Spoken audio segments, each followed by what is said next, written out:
I'm Karen Stevens, conducting an oral history interview today with Chris DeVinney. It's Thursday, June 15th, 2017, and this oral history is for the Georgia State University's Women's March Oral History Project. We're conducting this interview at the Atlanta History Center in Atlanta, Georgia. So Chris, before we talk about your experiences regarding the Women's March, I'd like to get a little biographical information. What year were you born? 1969. Where were you born? I was born in Bennettsville, South Carolina, which is in farming country in the upper northeast corner of the state. How did you get to Atlanta? From my mom was living in Atlanta in high school. She grew up here in part and ended up at the University of South Carolina, which is where she met my dad. So she went home and lived with him while they were married, but they got divorced when I was about 4. And then we came back here. My grandparents were here. Gotcha. Did your parents have political leanings while you were growing up? My mom was a Nixon girl at college, which is hilarious because she's so liberal now. It's like she's done the opposite of what most people do. They tend to become more conservative the older they get, but not Carolyn, which I love.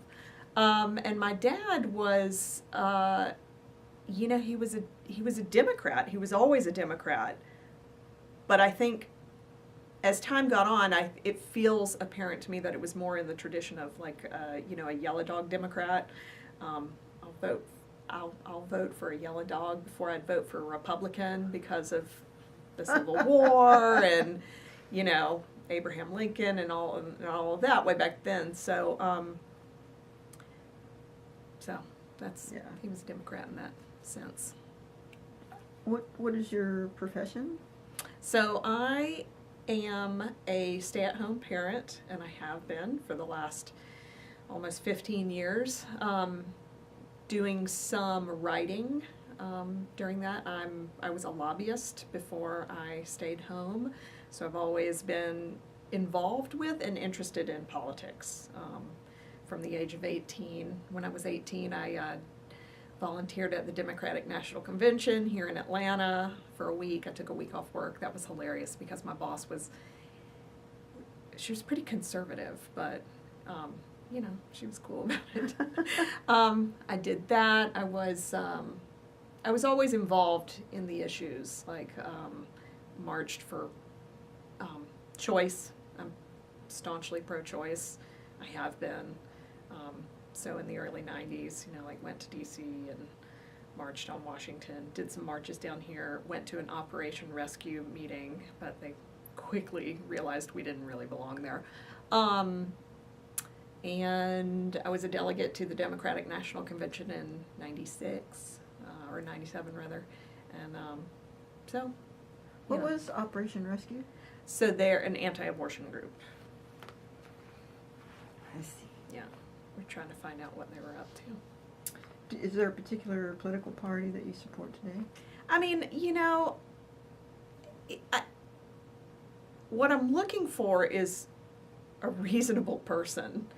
I would say I'm socially liberal, and I am very much okay with being fiscally conservative, but at the same time, I don't understand where it feels like we are today. The parties feel very polarized, and it feels like there's a lack of caring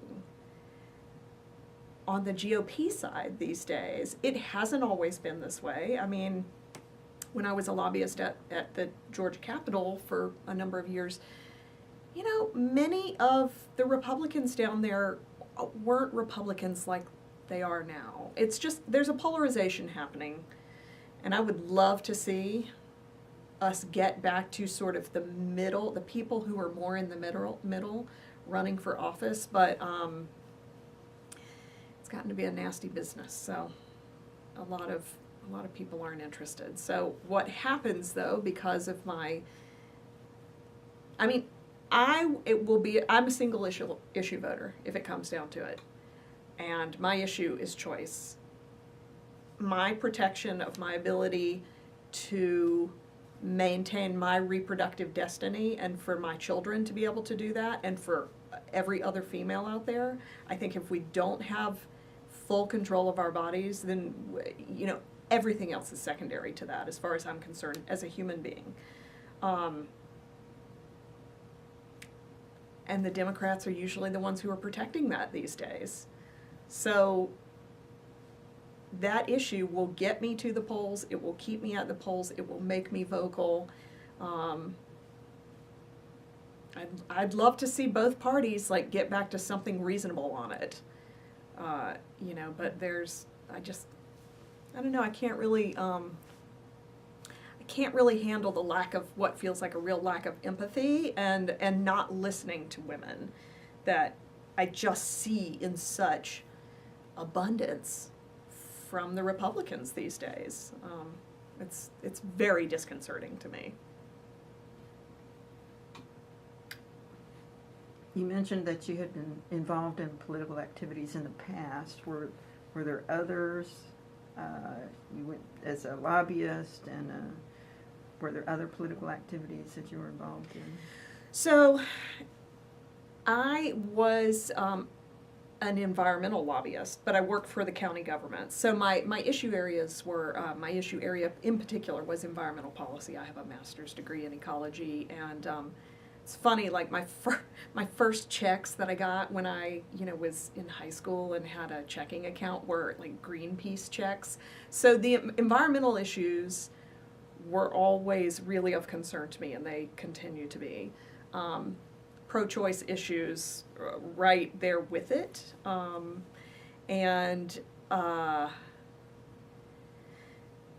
I'd say those are kind of the ones that I feel they affect so many people, you know? Like, I don't understand how you can't be concerned about those things, like, in a genuine way. So, yeah, those are my issues. Okay. Do any of your family members participate in any political activities or marches or when you were growing up or anything? No. I was the only one, really, who was doing that. Now, I have a trans son now, so even though I was always an LGBT ally, clearly it's even more personal to me than it was before. And to see, so that's another, I think that's really why, it's not why, it was one of the reasons that we went as a family to this march is, you know, it was really disheartening to see kind of this well of what felt like some hatred in our country in the wake of this last election, with people seeming to feel comfortable saying things that maybe they were keeping on the down low in the past, all of a sudden feeling emboldened to say really nasty things to lots of different people. And I have a trans son, and I'm happy for him to be who he is, and I want him to live in a country where his gender and the fact that it's the one he identifies, the way he identifies is not the gender he was assigned at birth. I don't want that to be the ruling factor of his life. I mean, I want that to become as much of a non-issue as possible so he can just live a life as a human being and enjoy all the things everyone else enjoys. You know, I don't know, it's paramount to me. It seems so elementary to me. And I guess that's really the reason I went out to march that day. You know, I mean, a march is a symbolic event for the most part. And I had a friend of mine who went with us, and she was like, I don't know. I mean, marches, come on. It just makes you feel better. It's not really doing anything. What's it doing? Makes you feel better. You got out in the streets for a little while. But, you know, to see the unprecedented crowd sizes of people who felt so upset about Trump being elected, and it wasn't just that it was Trump who was elected, it's what Trump represents. coarseness, a viciousness towards others. It made me feel like Trump was the schoolyard bully, kicking the kid who was down in the middle, and everyone standing around who voted for him, maybe they didn't kick that kid themselves, but they stood there and cheered him on. Or maybe they didn't cheer him on, but they still saw fit to vote him in. I don't understand that, because it's such a human issue to me about what kind of a human being he is.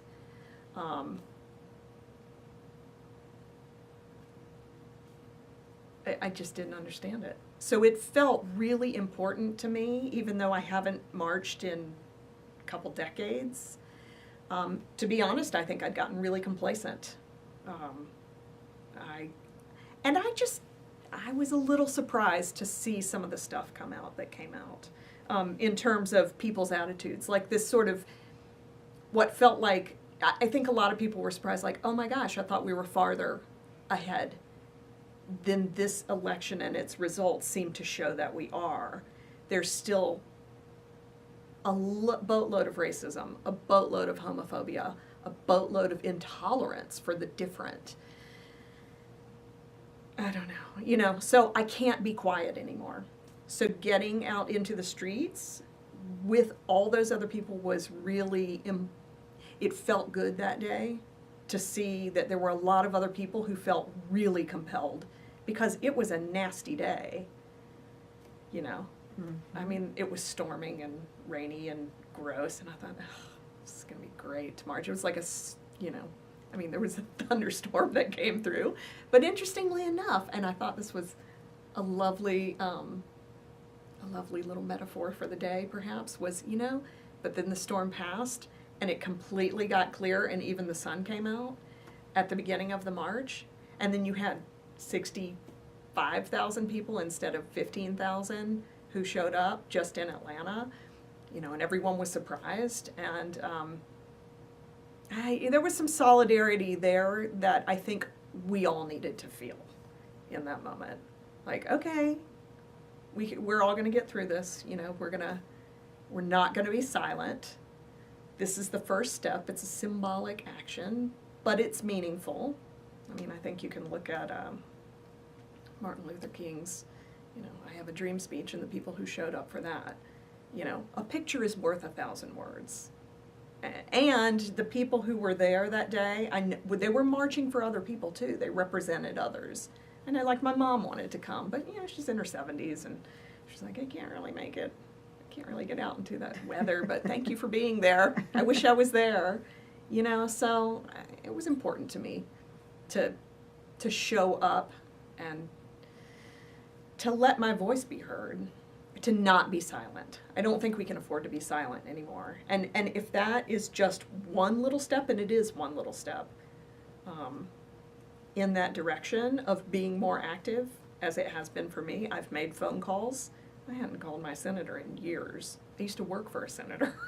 I remember getting those phone calls, but I've gone down to the state capitol on behalf of Planned Parenthood on a citizen lobbying day. I mean, I hadn't been to the state capitol since I quit as a lobbyist 15 years before.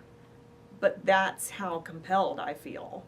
And the march was energizing to, see all these other people feel like I do. When did you, excuse me, when did you first hear that there was going to be a march? So, like a lot of people, I think, on Facebook, on the day, in the couple of days leading up to the election, I got invited to, sort of the Hillary Clinton, it was a closed group you had to be invited in, called Pantsuit Nation. And so it was I think mostly women, but it wasn't all women. And so and this group was, just posting who, as they were going out to vote that day, and boy, it was so interesting, which was partially why it was such a surprise, maybe because my Facebook feed was just so loaded with all these women around the country who were dressing up. They were showing up with their grandmothers at the polls, with their daughters. I mean, I think we all thought we were going to have the first female president. So that night, to watch those returns rolling in and to see it becoming more and more apparent, and to just be flabbergasted that not just we didn't elect the first female president, and we could debate whether Hillary was the best candidate. She was not my first choice. But that we elected this particular guy over her, it was stunning to me. I mean, and there are people in my family who voted for him. So I'm trying to understand why people voted for him. I think there's a little post-purchase regret on him, but we'll see. I've actually never been fearful for our country before, like I have felt in the aftermath of this election. And I hope that, we'll be fine. Eventually we will all get through this, I think. I think we will. I hope we will. I intend to do my part to make sure that institutions remain protected, and that I am an active part of the democratic process. That's the only way this works, as it turns out. There's a little bit too much complacency in the system. It's partially why we're where we are, I think. And I could be as complacent as anyone. I mean, I showed up to vote, but that was kind of the extent of my interaction for many years was, I'll go to the polls, I'll vote, but I wasn't really vocal about things. I just stopped talking for a while, and I think that's actually dangerous, So you decided to vote. You decided to go to the march. Was this like after Trump was elected? I don't think the march was announced. I think the march was somebody's idea, Ullman's idea out of Hawaii, late that day or early the next day. Yes. Like, we got to do a march on Washington. Yeah. But I don't think that notion spread for right. a while. And at first, so I was hearing about it through Pantsuit Nation, through that Hillary Clinton. It was, I don't know how many millions of people were in that group, but a lot. And I think that's where it started, or where I don't know if it got announced there, but I was like, yes, okay, I'll go to D.C. But then I wanted my kids to go, even though only one of them ended up coming to the march that day. And then when they were having a march here, I thought, okay, what's more important? I live in a Republican state, the legislature is Republican controlled. Maybe it's more important for me to stay here and show very clearly my own representatives, here on the ground, like, to show up in that regard, so that the message was very clear, not just, that's a bunch of liberals from San Francisco showing up in D.C. It's like, no, here we are in Georgia, and you should pay attention to us. Because, I mean, if there's anything that's good that's come out of this, the progressives have been energized, it seems, at a whole new level. And I think, anyone who felt complacent before seems to have been blasted out of that. And that's a good thing. So you attended the march in Atlanta. What was the issue that was most important to you? Women's right to choose. Gotcha. That's it. Always. That's the most important to me. I mean, they're trying to defund Planned Parenthood right now, I was a Planned Parenthood patient for 15 years, from the age of 16 to 30. When did I get pregnant? 32. That was my primary source of health care, and I'm a middle-class white woman. Planned Parenthood is essential. It was great for me, and I don't even need it as much as some other people need it. But it was an affordable option for me. It was staffed by a bunch of women who would answer any and all questions that I have, because the state of our sex ed in this country is absurd, and knowledge is power. You make better decisions the more access you have to factual information. And Planned Parenthood not only provided me services that gave me personal comfort and helped me be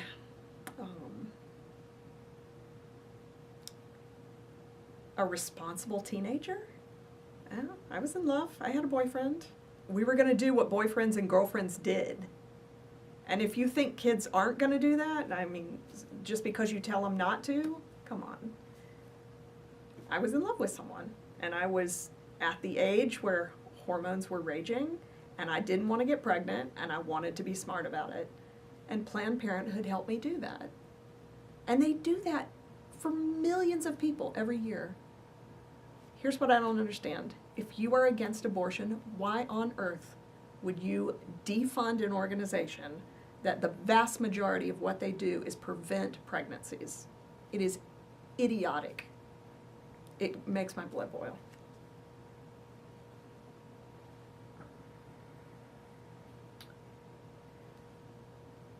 When you decided to march, were your friends and family supportive? Yes, so,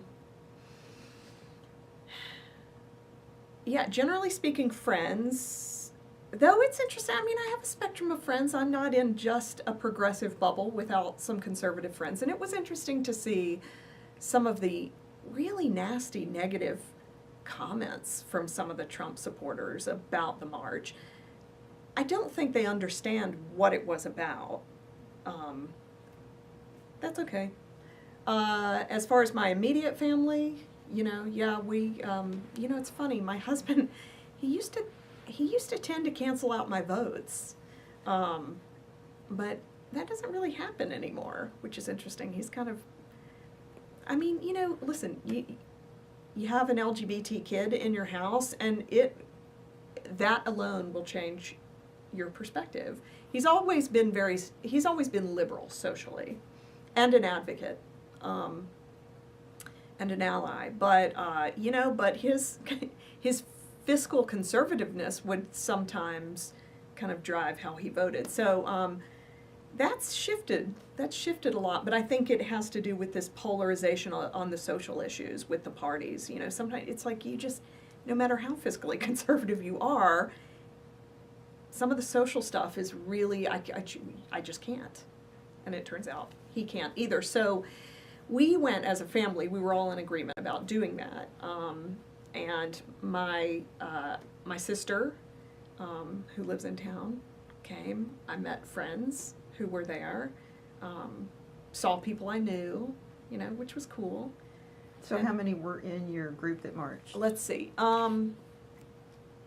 There were 8 of us, and then we met like another group of about 6. And then I knew other people who were there. At first we tried to coordinate, but it was so overwhelming, the number of people, that, we all just kind of did the march and said, hey, see you afterwards. Did y'all stay together, or people go different We ways? did to a degree, but it was funny, my friend Kelly who came, John Lewis was at the Civil and Human Rights Center for Civil and Human Rights. And somehow he was there, and then they wanted to get him to the front to kind of get the march going. But it was so crowded, and this small little throng of people with him in the middle, just came right by us, making their way up the street. And my friend Kelly we tried to jump into their wake, so we could get moving.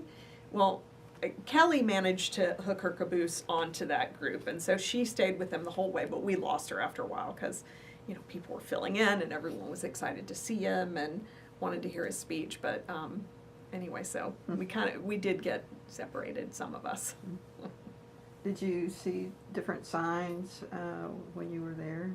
Yes. Did any stand out?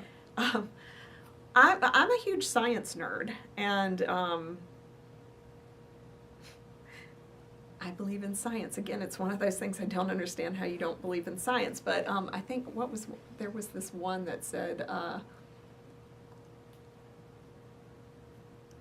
what do we want? fact-based policy, when do we want it? After thorough peer review or something like that, you know. So it's super nerdy, but funny. And there were some, people were also really expressing their extreme anger. There were some, it's not my style, but there were some, signs that were really, fairly nasty toward Trump.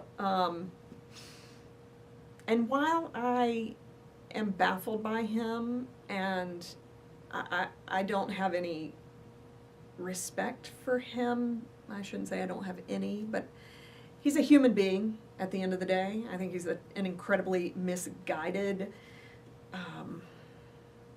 emotionally stunted, insecure human being who makes me very afraid because he's also impulsive. I don't think calling him names and making nasty posters about him in any way helps this situation. And so I think if you can, continue to do what you can to kind of keep with dialogue and not stooping to a nasty level, that's what I'm shooting for. I understand how appealing it can feel in a moment to want to just, unleash your rage. That feels good as an impulse, but I don't think it helps anything in the long run, so I try to avoid it. As far as chants, did y'all hear chants while you were? I'm sure there were chants, but I don't really remember chants so much. I don't get too deep into the chanting myself, so I just kind of take it all in. I like to observe it. How did y'all get to the march? I know it was raining. Did you? We took MARTA. You took MARTA? Yeah, so it was nice to see full trains, trains full of people who it was very apparent were heading exactly where you were. What made it apparent? Well, signs and people talking, and there was that, it's that thing how you're having a shared experience and it's very clear you're all kind of going to do the same thing. There's an energy to it. People are talking to each other. People had their signs or their little pussy hats, which cracked me up, those little things. But, it's kind of apparent where people were going, generally speaking. Okay, we had a break in this oral history due to technical problems, so Chris DeVinney has agreed to come back and continue the interview on today's date, which is December 14th. So it's been a number of months since we had the first part of this interview. So thank you so much, Chris, for your understanding and generosity and coming back to complete this. So when we ended, or when we lost the video feed, we were talking about your experiences on MARTA, traveling to the march with friends and family. So do you recall the atmosphere at the march when you got off MARTA? What was the atmosphere like when you first got off the train? I think it was, so there's a buzz, you could feel it, and I think the buzz was pleasant surprise at the numbers. I think for a lot of people, I think we all kept seeing this sea of people coming off of the trains, and it was a yucky day, and for sure, I know the weather kept some people away, but it was surprising how many people came out anyway. And I think just the volume of people, which clearly surprised everyone. I mean, the news coverage said that all around the U.S. where there were either marches in places where none were expected, like small towns in Utah, I think. I mean, it's been a while now, so I don't remember. But I remember hearing even sort of small-ish towns or smallish cities, having a march. And then you had, the march here, and I think there were 70,000 or so people. That seemed to surprise everyone. The DC numbers were far beyond what anyone expected them to be. And all of that was a very clear message, despite the fact that it's being ignored. I mean, obviously, we have many extra months since we were last together of seeing, how the GOP being in power, they're really playing to a very specific segment of the population. They're not representing everyone. And despite something as clear as a message, of the large numbers of people who came out, I think, to show, hey, we didn't vote for you. We don't agree with you in some very fundamental ways. You being Donald Trump, but not just Donald Trump. The leadership who kowtows to Donald Trump, the leadership who seems to show no moral courage or actually leadership, as it turns out. It's been interesting to watch that, and really disheartening, honestly. It's been, these last few months have been hard. Talk about that for a little bit. It's amazing. You think you can't imagine where the bottom is. Yeah.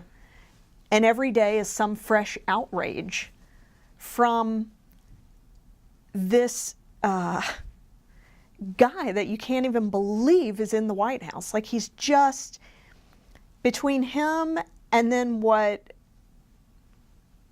Mitch McConnell and Paul Ryan and the powers that be, they're wiping their feet on the democratic process. They're just stepping all over it. Right. Passing major legislation with no public input, not going through the typical committee process. Nothing stuns me more than people proclaiming themselves patriots. That behavior is 180 degrees from patriotism for these United States of America and what makes us great. The democratic, iterative process for policy in this country, it's sacred. It should be. And to watch these clowns, and I've been super disappointed by both senators from Georgia. I thought Johnny Isakson was going to be, the elder statesman. I can't even tell you how disappointed I am. I knew David Perdue was just a Trump lapdog, and he has certainly proven himself to be that. I mean, he does all the same things Trump does. He goes only on Fox News and talks to friendly journalism and friendly journalism. Friendly to, it's like, that does describe it. Yeah, just toss me a softball, please, because that's, I don't want to answer any hard questions. He still hasn't held a town hall meeting. At least Isakson had the courage to do that, and I went to it and I got there late enough that it was already full to capacity. I didn't even get inside, but 600 people showed up. And kudos to Senator Isakson for having at least the fortitude to show his face in front of a crowd of people, of his constituents, and who are unhappy. And Perdue doesn't even. I have no respect for David Perdue at all, and I feel like he's very representative of.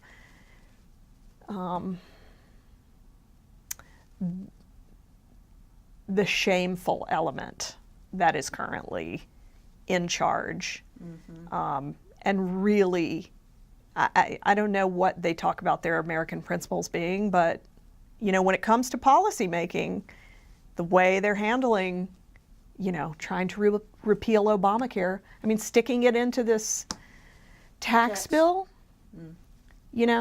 which they're, it's a bunch of backroom handshakes and deal making, and that stuff happens obviously in politics. There's all kinds of deal making going on all the time, but at least in the past we have also had and been respectful of and held sacred this idea of an iterative process of allowing things into the light of day, allowing there to be conversation and discussion and input from all sides.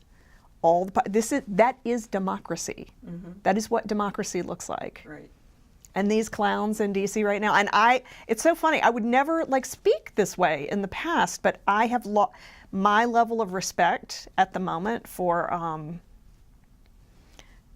the people in charge is it's painfully low. And I think that's what they've earned. Mm-hmm. I mean, I'm happy to give. I'm a reasonable person. Mm-hmm. If you behave logically and rationally and with respect, I will give you the benefit of the doubt. I will hear what you have to say.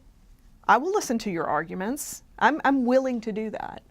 But I don't feel like these guys, and they are mostly guys, and they are mostly white guys, who I think, in light of the way the nation is changing and the diversity that's coming in, and these, I'm not sure they want to scoot their chairs over and make room at the table for the others, mm-hmm. for women, for people of color, mm-hmm. for anyone who's a little different than they are. Perhaps I'm wrong, but I don't really think I am. Mm-hmm. Well, let me ask you this. Did you hear any speakers at the march who... I actually missed them because of where we were located by the time we got to the end of the march, which is where the speakers were right. talking. I think we'd mostly missed them. I think it took us that long to get there.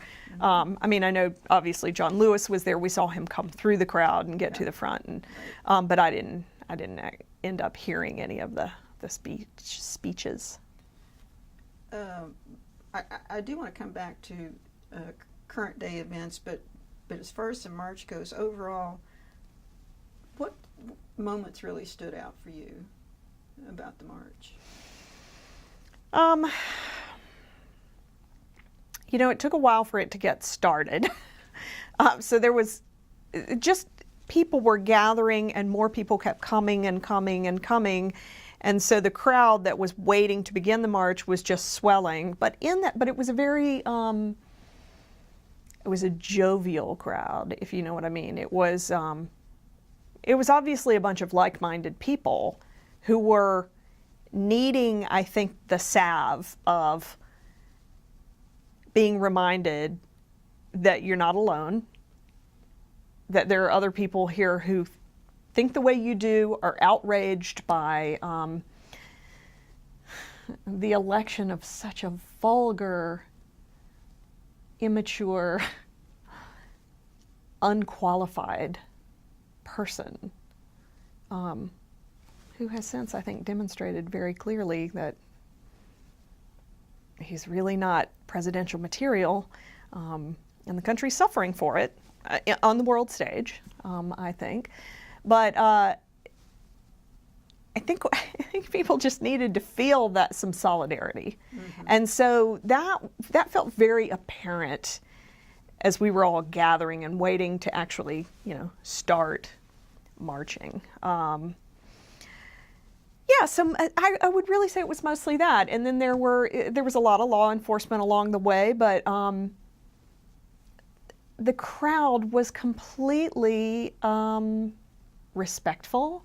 I saw lots of marchers, shaking hands with police officers and telling them, thank you for being here, and we really support you and we appreciate what you do, and that was nice to see, because I know there was some, there were some disruptions in the DC march, but none of that happened here, and that was nice.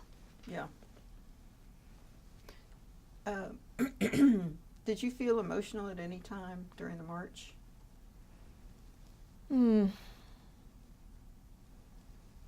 it's funny. I can get emotional, and I think there were just moments. I think the only emotion I really felt at this point was just being really relieved to see that many people showing up, because it's pretty unusual. I mean, I've done marches, like pro-choice marches and whatever, in Atlanta years ago.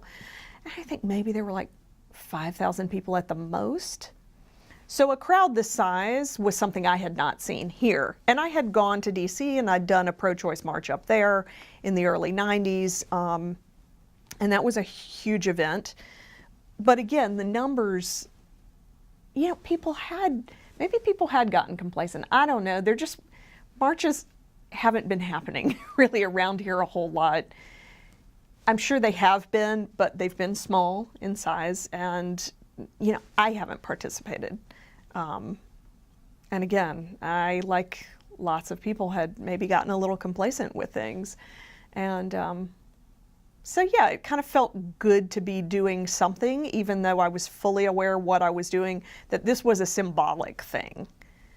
But it still seemed important. And you can't ignore numbers like that. I mean, you can, but you'll do it at your own peril. And by you, I mean as elected officials. You can ignore that, but you shouldn't, because you're probably going to pay for that during the next election cycle. Describe, let me ask you this.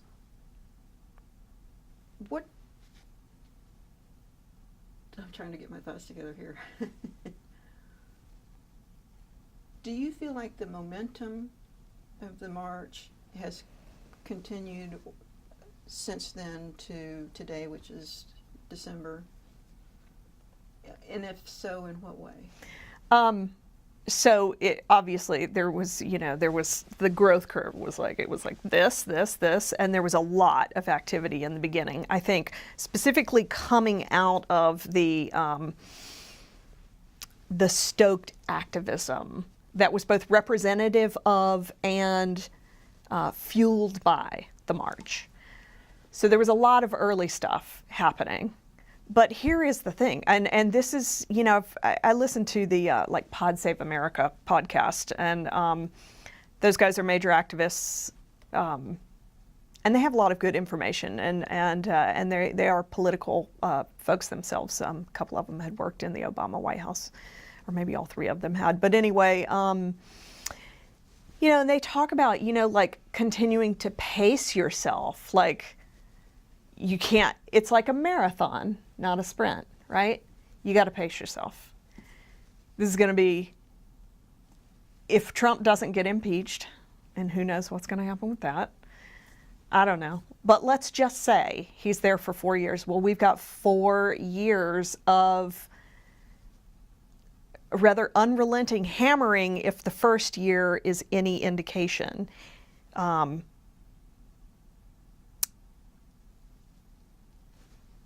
And at times, especially recently, after months and months of that happening, of sort of the next lie from Trump, the next 13-year-old boy, playground kind of insult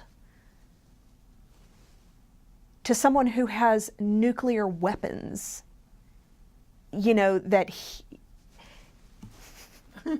To see 2 grown men in a pissing match, both of whom have access to nuclear arsenals, and to have at least our guy not seeming to understand the inflammatory nature of his words, it's not just depressing. I mean, it's legitimately scary.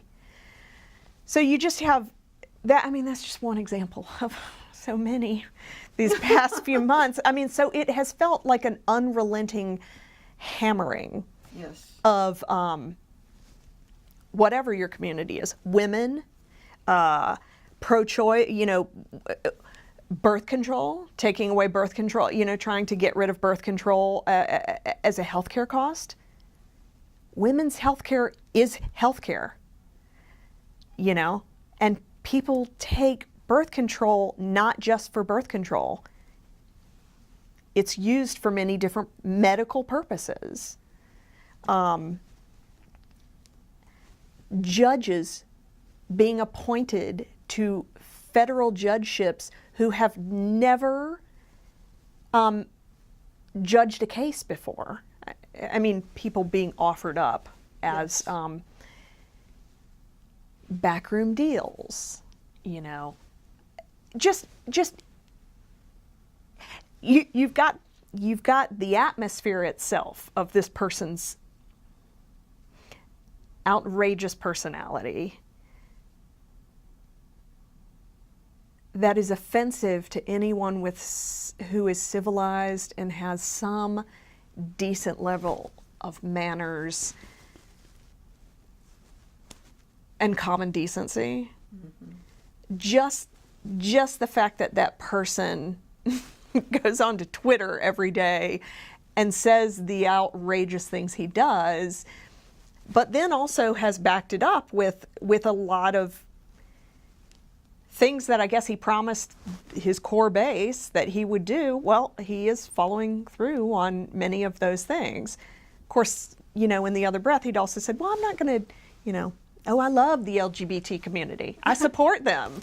You know, who is more supportive of women than I am? Well, you know, a lot of people. But every day it just, it's been really hard to take, just the onslaught. And it's so consistent. It's hard not to start to bend to the, I don't know if depression is the right word, that seems strong, and yet it's not far from the right word. Mm-hmm. So thank goodness that the special elections that were held, the one where a Democrat just got elected to the Senate seat, Jeff Sessions' old Senate seat, thank goodness for that. Mm-hmm. That was a little jolt of some hope that I think some of us who want to see more reasonable people in office needed. Also, what, you know, the other elections that happened a few weeks ago in Virginia and whatnot, where some other seats were flipped to Democrats. I don't know. I think we just need, you know, you got to have something. I mean,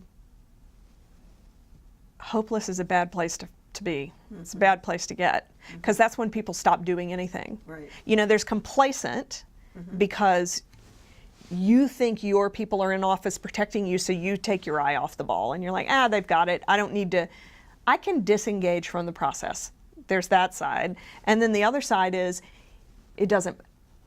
my vote doesn't matter. None of this matters. Look at these people. It's not going to make a difference. Why? I'm not even going to get out and vote. You know? So those are different things. The complacency and disengaging from the process. Maybe you still vote, but maybe that's all you do. Mm-hmm. You know? Versus, you know, just a complete feeling of hopelessness and what does it matter? Mm-hmm. That's a terrible place for us to get. So all of that is to say, I'm really glad we've had some of the election results we've had recently. But I do also have to say, I don't know that we should.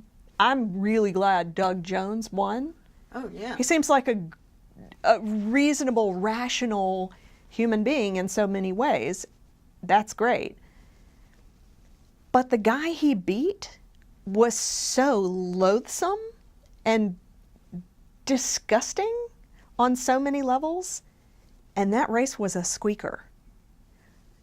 That says some very ugly things about, I don't even know. I don't even know exactly what it says about people. But it's precisely the same thing that I felt about being baffled by people who voted for Trump. I get that you want your party to be in charge, like that maybe you hold to some philosophical ideals that you think that that party embodies, and maybe it did at one point. So then you'll vote for anyone who has an R by their name, despite the fact that as a human being, they're pretty vile.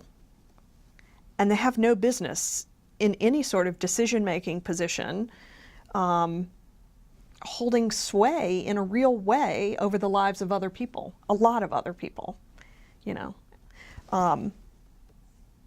So I don't know. It's a weird place politically where we are. And it's been weird for a while. It's particularly weird at the moment. I'm hoping, I actually know more women are running. This is good. This is good. This is good. This needs to happen, actually. I was just talking with a friend of mine recently. Someone asked, a friend of mine who I know from my lobbying days, asked me if I'd be willing to run for a seat, and I am not willing to run. I'm a behind-the-scenes person, but he said, well, do you know any good candidates, Democratic candidates? Because there is now, as you can see, if you run a credible, good candidate, you can't just abdicate any potential by just not running a candidate in a seat that you think is just so safe in the other party's hands, because then you're just giving it away without a fight. You're not even fighting, you've given up. That's a problem. So right after those election results, like in Virginia and elsewhere, that's when I was talking to my friend, and he said, so, you know, in Georgia, there's actually, you know, the Democratic Party is talking about we really need to run candidates in all of these, like, state house and state senate seats. Yeah. Even in seats that seem safe, like we should be grooming a bench, a potential bench, you know, of Democratic candidates who are good. I mean, the Republicans have actually done this for a long time. They've been good about it.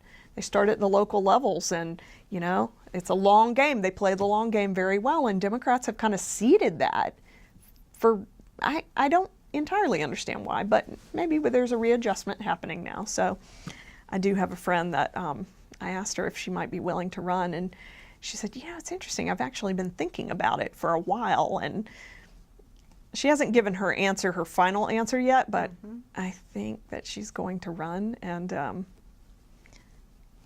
she's precisely the kind of person we need more of. Smart, reasonable, rational, middle of the road, you know, I'd say she's, you know, she's center left, you know, she's very progressive in her thinking, and she's also quite reasonable in her thinking. That's what I want to see more of. And heck, I mean, I'll take that on the right too. Yes. I just want to see the middle reassert itself. I think that's really part of the problem of how we've gotten to where we are. That's interesting. I don't mean to interrupt, but I had completely forgotten that there is a middle. Well, you've forgotten because how could you not? Because it has so polarized, I'd say, over the last 20 years in particular. And, you know, listen, even Donald Trump's tweet after Roy Moore lost, one of his tweets was acknowledging that they need that the Republican Party needs to offer up great candidates in general. And there was conversation about they need to be candidates who can win a general election, not just a primary, because you have very different voters who come out consistently in a primary versus the general election. And the primary elections, you can count on the extremes of both sides. And that's what's made politics get a little weird and different because, or not different, but it's made politics get to the place where it is, I think, because in order to win a primary, you've got to play to those bases of your party, which tend to be, the outliers on the tail end of the bell curve. And so often, candidates who can win those primaries are super unappealing to people in the middle. And Roy Moore was precisely that. And there have been other, he's certainly not the only example, but so both of the parties need to be cultivating, I think, more centrist candidates. Now, it's interesting. I've got a friend she's like, no, I think we need the progressives. I think it needs to be as far, I'm down with it being all the way, to the left. And she said, because when you get those people in office, they push harder for policies, and obviously, you don't get the policy that you push for or introduce, you get something short of that, and so that's her attitude, is it, no, I want there to be people, more to the left, to kind of counter these people all the way to the right. The problem is, I don't know, as someone who's been inside of the process, I think that's exhausting. I think it's exhausting and it wears most people out. I don't think most people want to operate by going to work every day and stepping into, a political knife fight every single day, because what you have are people who are so polarized from each other, who focus on their areas of difference as opposed to their areas of agreement. I think when you get a little bit more to the middle in terms of how people think and philosophically where they stand, I think they start generally from looking for the places where they can work together. Does that make sense? It does, and it led me to think and ask this question: is that a way for the populace in general to begin to heal and work together, is to find the places of agreement in the middle, and the outliers that are polarized just accept that that's there, and that's generally not going to produce sustainable solutions. And can we, the people, benefit from what the political system would also benefit from? So it's really interesting. I have this friend who has worked on a group that pulled together a large group of constituents to work through an issue. It was around abortion and choice. And they had groups in the middle, but they also invited groups that could not be more diametrically opposed. And he says this thing, which I think is very true. He says, we agree on 90% of an issue most of the time with other people. This is just a rough generalization. But we focus 100% on the 10% where we disagree. But here's the thing. It takes courage and open-mindedness to sit down with someone who, at least on the surface, you are sure could not be more different from you, could not think more differently from you, whose positions couldn't be more opposed, more in opposition to yours, that it's not possible. And with that often goes a little bit of judgment of, you're stupid. See, that you think that way because you're just, whatever. There's some, I think, judgment that happens along the way, and that creates a roadblock to even sitting down with someone who has a pretty different opinion. And I'm not saying it's easy, but I also think it's maybe not quite as hard as we think it is. but you have to be willing to do it.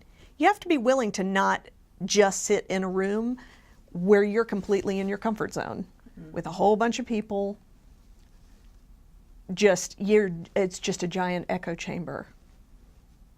I understand the part about you focus on, you put 100% of your focus on that 10% where you're really different. Mm-hmm. I think that is so powerful. I think perhaps just that awareness that that's something that everybody, that you're going to do it, they're going to do it, know that that's there, and then that's where we change. That's where the most productive change can occur, is just being aware that that's a human condition. Yeah, I do think it probably is a human condition, a little bit. Like, people always focus on the differences. They always do, right? But I think it's mature not to get hung up in focusing on the differences. Let's all grow up a little bit, can we? Can we act like adults and speak to other adults with some respect and curiosity for another point of view? Maybe someone has a point of view that I'm not going to agree with, but I'm interested in hearing how they got there. And maybe in my effort to hear them, I will hear something that does shift something in me. But then the other point, I think, is that, good Lord, if we agree on 90%, why are we not focusing on the 90% we agree on? Why are we letting the 10% space where we don't agree drive the entire process? Because then what do you get? You get do-nothing Congresses that only stand in opposition to, whoever's in the White House, or each other somehow, because it's true. Actually leading is far more difficult than standing in opposition. That's easy. Mm-hmm. It's the least you could do, literally, is be a roadblock. Okay. Really? There's no moral courage to it. There's no courage of any kind to it. It's not mature. It's short-sighted. And it's really detrimental, to us as individuals, collectively, culturally. Like, what a silly place to be. Stuck in this, immature, cycle. I think more women in decision-making positions will change this, because women generally are different sorts of thinkers than men, and they have these it's interesting, women have the soft skills of being able to empathize with others, being able to, a little more readily than men seem to. I don't know why precisely this is the case. It just seems to be. To facilitate collaboration in ways, female leaders often have this when they're not trying to emulate masculine leadership, when they are kind of embracing, what they bring to the table as women. They're often able to get groups of people to work together in ways that male leaders, some male leaders do it, but generally speaking, there's something, there's a research out there that seems to indicate this is true. But I really think that's the case. I think there's maybe the competitiveness is a bit less than men in a room, and so I think collaboration versus competition, and also not needing to have the credit, I need to personally have the credit for this idea or this process or, whatever. Again, I'm making generalizations, obviously. There are clearly exceptions to every single, rule, but I just am wondering what a world where 50% of legit decision makers across the board, private sector, public sector, I'm so curious what that world would look like. I think it would look very different from the world we're living in. And I think we need it. Mm-hmm. And I'm really glad to see, I think I read a statistic the other day that said something like, in this latest election cycle, women are running for office at like 6 times the rate they did in maybe 2012, I think was, don't quote me on that, but I seem to recall it was something along those lines. Yep. And I know I'm talking to women who have either thought about it or they never thought about it, and they're so outraged, by this whole situation that they're like, I can do this, I'm going to do this. That's a good thing. That's exciting. Mm-hmm.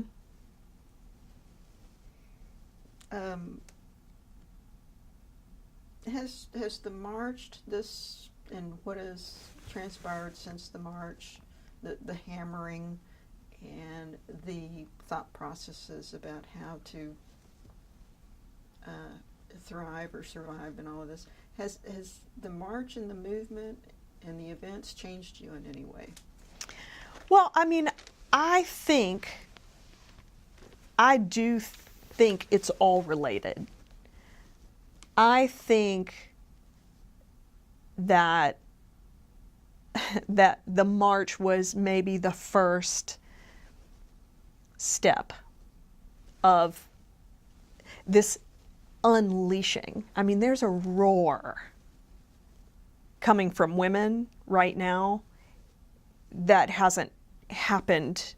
I don't know that I've seen it before. I don't recall seeing it before. Not in my lifetime anyway. Or, I don't know what the ERA was like when all that stuff was going on and that kind of political discourse around it. But, yeah, I think it started with the march. I think the march, the number of women in particular who had never done a political action of any real sort that showed up as that was their first time. There were so many women who were like, I've never gotten out before.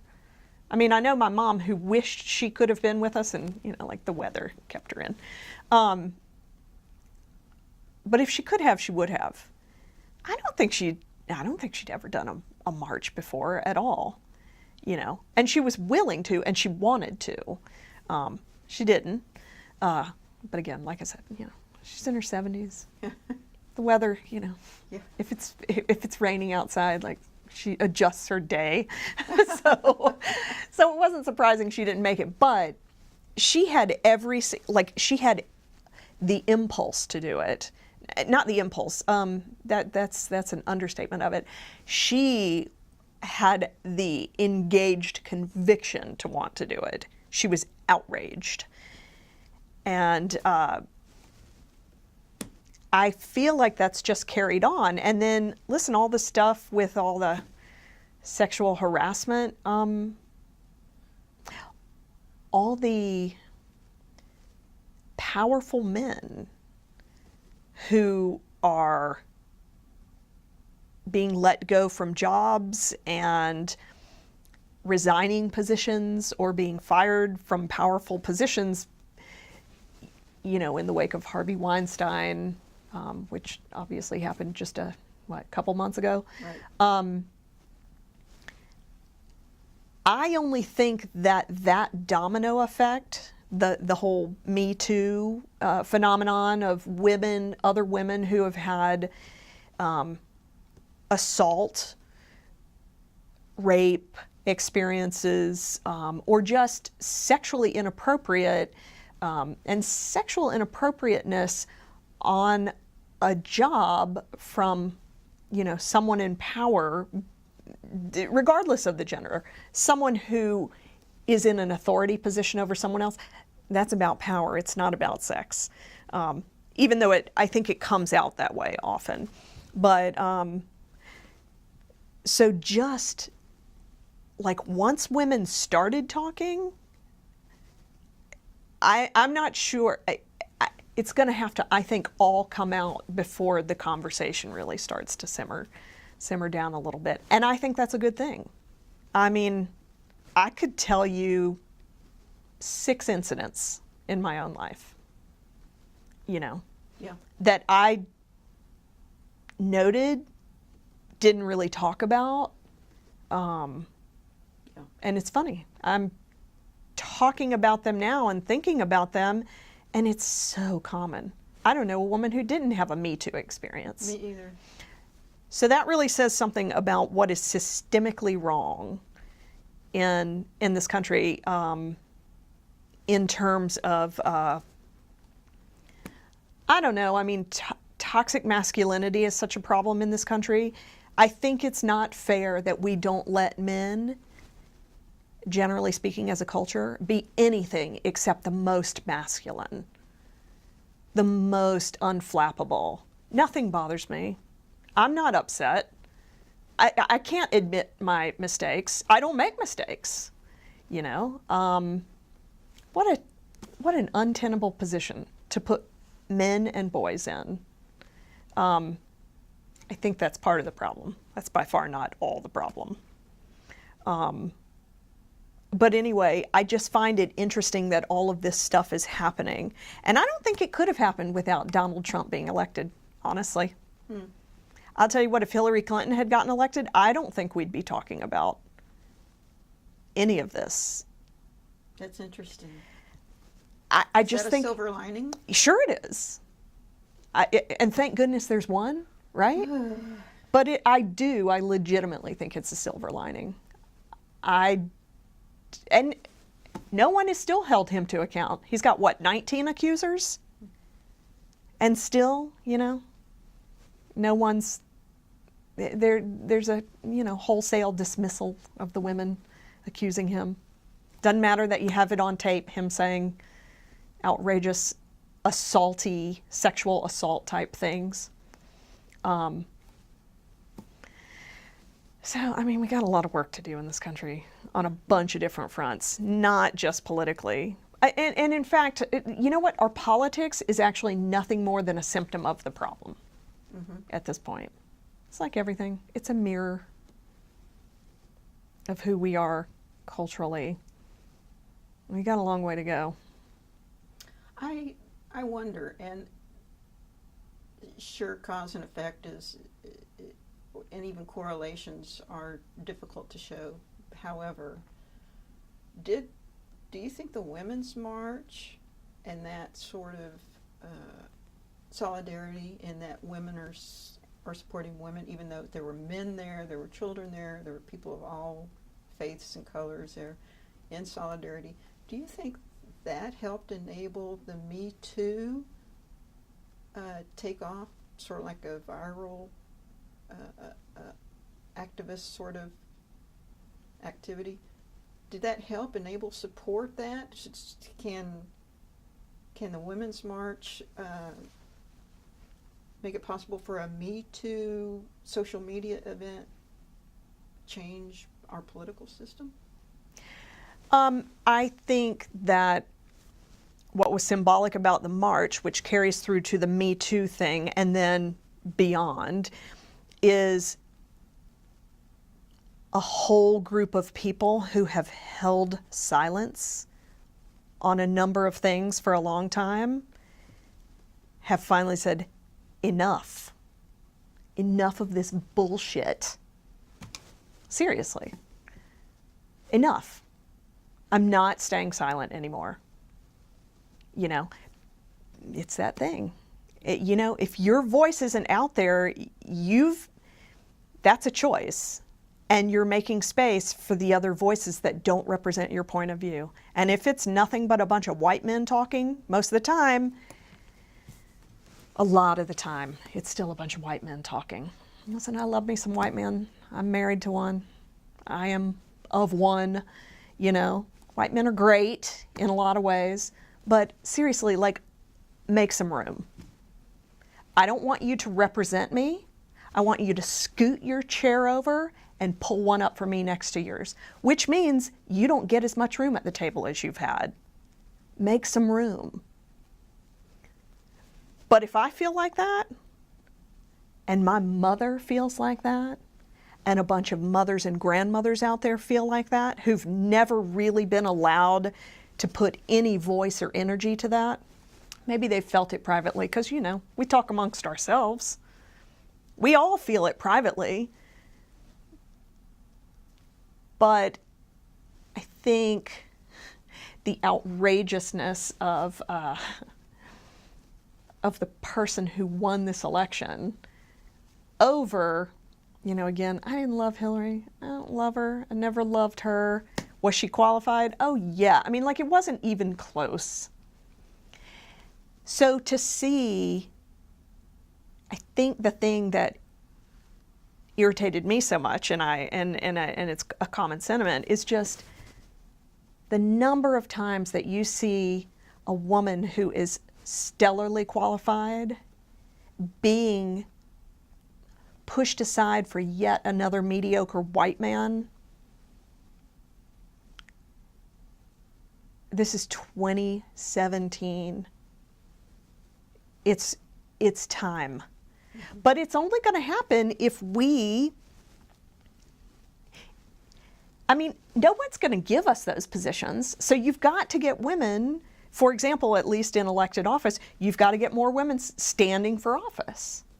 You got to get more women who are going after those, promotions in the private sector.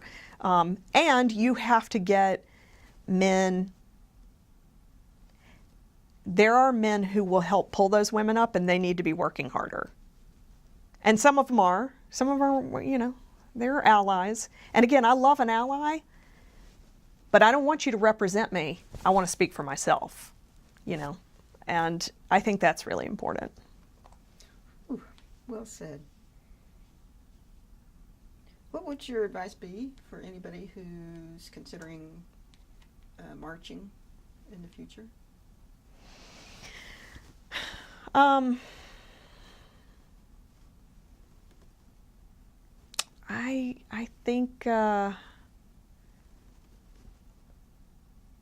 think it's a good thing to get out and be seen and heard. I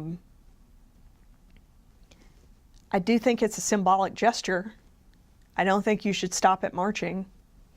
If marching is all you do, and believe me, it is in some ways a little bit, it's easier to go to a march on a Saturday that someone else has organized than it is to pick up a phone and stay on top of the issues and read legislation and call your elected officials or show up.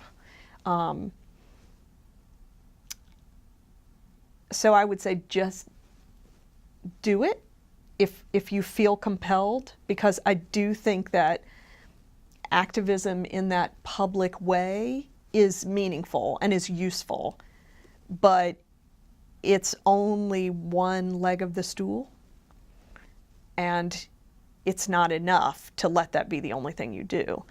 We've all got to be pushing ourselves outside of our comfort zones. I do think the other thing that's really important that people tend to forget is, people focus on what's happening at the federal level, and that stuff is important, but the amount of things that legitimately affect our everyday lives happening at the state level and the local level are, it's huge.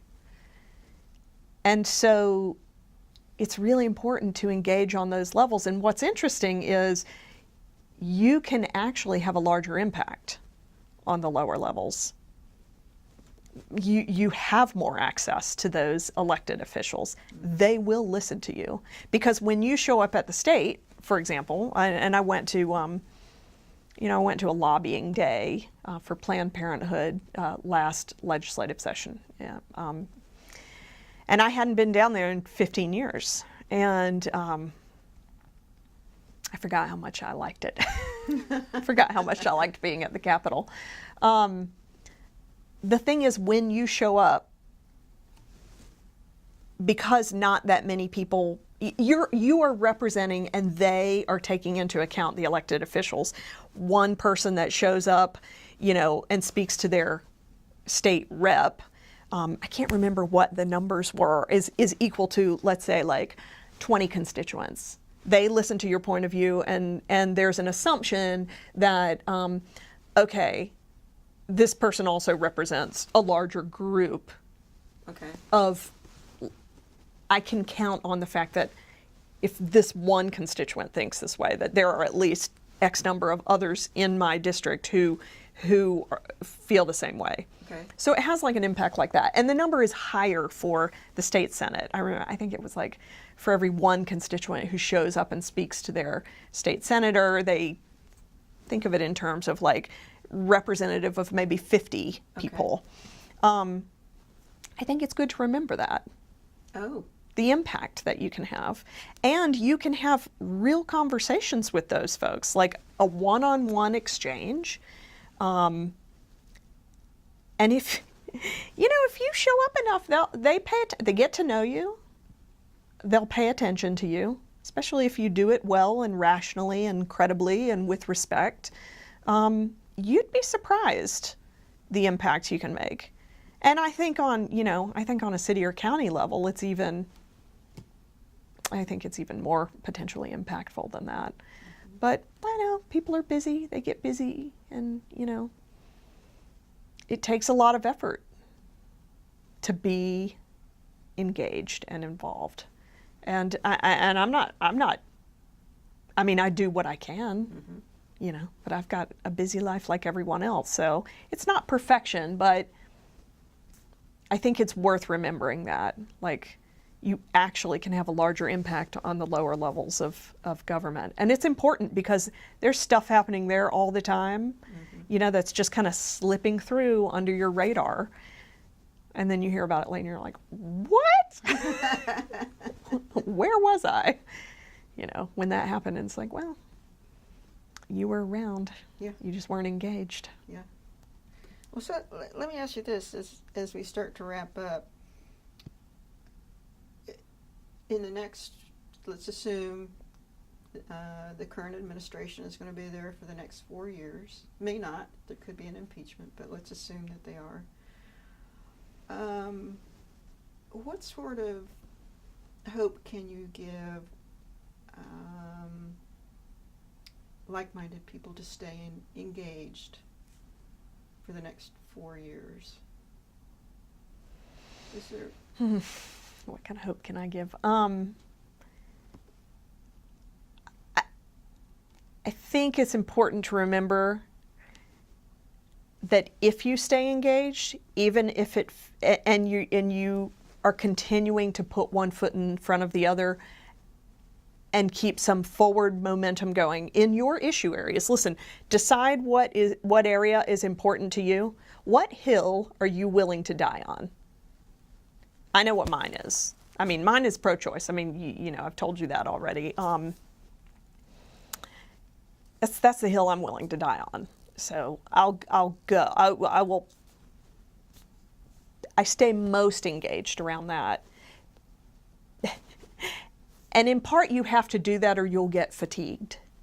Okay. Like, I think, especially in an atmosphere like the current one we have, where there seems to be like an onslaught on many different fronts. There are many things that are important to me that are being threatened at the moment, I would say. You could get exhausted and you could also be stretched too thin. So I do think it's important to kind of decide one or two things that are really, really important to you and focus on those and put your energy there. And in a way, you become something of an expert in that area too. And that's good, And to remember that if you're keeping the forward momentum, even when it feels like there's no progress being made, there's probably progress being made. I think life's a little like that, So, and thank goodness for other things that happen from time to time that actually inject some, some objective optimism. like the recent election was just something that's, I think, many of us needed. Yes. Needed those results. Yes. That's helpful, but that's really outside of, it's outside of your power. Well, I've asked everything